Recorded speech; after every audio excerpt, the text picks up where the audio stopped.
करीब 3 दशक पहले आजाद हुआ तेल संपन्न देश कजाकिस्तान फिलहाल अपने सबसे बुरे दौर से गुजर रहा है। कजाकिस्तान में नए साल की शुरुआत तेल के दाम बढ़ने से हुई, जिस पर जनता का गुस्सा फूट रहा है। देखते ही देखते प्रदर्शन इतने उग्र हो गए कि आगजनी और तोड़फोड़ जैसी घटनाएं होने लगी। हालात इतने बिगड़ गए कि देश में इमरजेंसी लगानी पड़ गई। मौजूदा स्थिति का अंदाजा ऐसी बात से लगाया जा सकता है कि प्रदर्शनकारियों को काबू में करने के लिए रूस को अपने सैनिक भेजने पड़े हैं। करीब 100 लोगों की मौत हो चुकी है, जिसमें 18 पुलिसकर्मी भी शामिल हैं।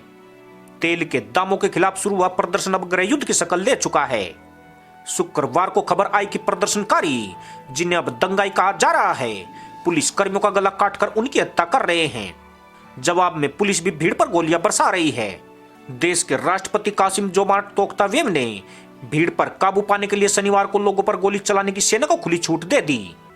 प्रदर्शनकारी सरकारी इमारतों में घुस गए और उनको आग के हवाले कर दिया। प्रदर्शनों के बाद सरकार ने इस्तीफा भी दे दिया है। प्रशासन की कड़ी प्रतिक्रिया के बावजूद प्रदर्शनकारी मध्य एशियाई देश के सबसे बड़े शहर अलामाती में फिर से सड़कों पर उतर रहे हैं।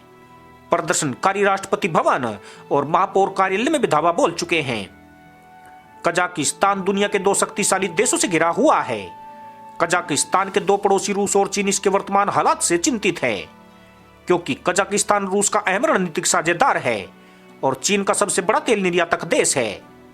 सोवियत संघ के टूटने के बाद जिन 5 देशों को स्वतंत्रता मिली, उनमें कजाकिस्तान भी शामिल है। इसका आकार पश्चिमी यूरोप जितना है और यह प्राकृतिक संपदा की गोद में बसा हुआ है। कजाकिस्तान में न सिर्फ तेल बल्कि प्राकृतिक गैस, यूरेनियम और कई प्रमुख धातुएं प्रचुर मात्रा में उपलब्ध है। इन सब के बावजूद देश में प्रति व्यक्ति औसत वेतन $600 से भी कम है।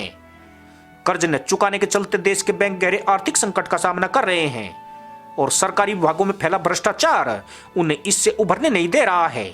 इसी वजह से देश एक चरमराई हुई अर्थव्यवस्था से गुजर रहा है। कजाक सरकार ने मंगलवार शाम को मंगिस्ता प्रांत में तेल के दाम 50 टेंज यानी करीब ₹8.5 बढ़ा दिए, लेकिन इस इजाफे को ₹8.5 की नजर से देखना ही फिजूल है। बढ़ी हुई कीमतों के खिलाफ सप्ताह के आखिर में प्रदर्शन होने शुरू हो गए। देखते ही देखते ये पूरे देश में फैल गए और अब मुद्दा सिर्फ तेल के दाम ही नहीं रह गया है। लोग भ्रष्टाचार, गरीबी और असमानता के खिलाफ विरोध कर रहे हैं और सरकार के खिलाफ दबा हुआ जनता का गुस्सा सड़कों पर देखने को मिल रहा है। प्रदर्शनकारी तोक्तावेव और पूर्व राष्ट्रपति नूर सुल्तान नजरबायेव से भी नाराज हैं, जिन्होंने 1991 से 2019 तक कजाकिस्तान पर शासन किया है। प्रदर्शनकारियों को अब सिर्फ तेल की कीमतों में बढ़े हुए 50 टेंज की वापसी नहीं चाहिए। वे सुधार और बेहतर जीवन स्तर चाहते हैं और उनके पास आंदोलन को दिशा देने के लिए कोई नेता नहीं है। देश में न ही कोई मजबूत विपक्षी नेता है और न ही विकल्प है जो प्रदर्शन का नेतृत्व कर सके। इसके लिए भी मौजूदा शासन ही जिम्मेदार है, जिसने हाल के सालों में किसी तरह की विपक्षी राजनीति को सिर उठाने की अनुमति ही नहीं दी।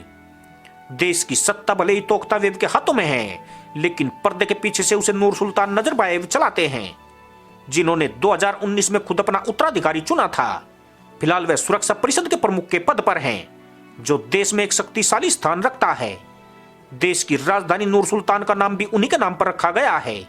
विरोध शुरू होने के बाद से नूर सुल्तान नजरबायेव ने सार्वजनिक रूप से सामने आकर बात नहीं की है और अफवाहें हैं कि उन्होंने देश छोड़ दिया है। प्रदर्शनकारियों ने एक शहर में लगी उनकी प्रतिमा को गिरा दिया है। सालों से उनकी छवि राष्ट्र निर्माता की थी, जो अब पूरी तरह ध्वस्त हो चुकी है। प्रदर्शनकारियों को काबू में करने के लिए देश में रूसी सैनिक मौजूद हैं, जो CSTO का हिस्सा है। इसका पूरा नाम सामूहिक सुरक्षा संधि संगठन है। यह एक आपसी रक्षा समझौता है, लेकिन इसका उद्देश्य आंतरिक मुद्दों से निपटना नहीं है। संभवतः यही कारण है कि तोक्तावेव ने प्रदर्शनकारियों को आतंकवादी करार दिया है, ताकि उनके खिलाफ कार्रवाई में इस संगठन की मदद ली जा सके। रूस कजाकिस्तान की मदद इसलिए भी कर रहा है क्योंकि दोनों देश एक लंबी सीमा साझा करते हैं और इसकी एक बड़ी जातीय रूसी आबादी है। सवाल यह है कि इस तरह के संकटों से घिरे कजाकिस्तान का भविष्य क्या होगा। कजाकिस्तान की वर्तमान स्थिति बेहद अप्रत्याशित है। गुरुवार को देश के ज्यादातर हिस्सों में इंटरनेट और टेलीफोन सेवा बंद कर दी गई है, जिससे स्थिति और ज्यादा स्पष्ट बन चुकी है। लेकिन संभव है कि तोक्तावेव की बयानबाजी और भीड़ का गुस्सा आने वाले दिनों में कजाकिस्तान में हिंसा को और बढ़ा सकता है। इसी के साथ अनुमति दोस्तों, जय हिंद।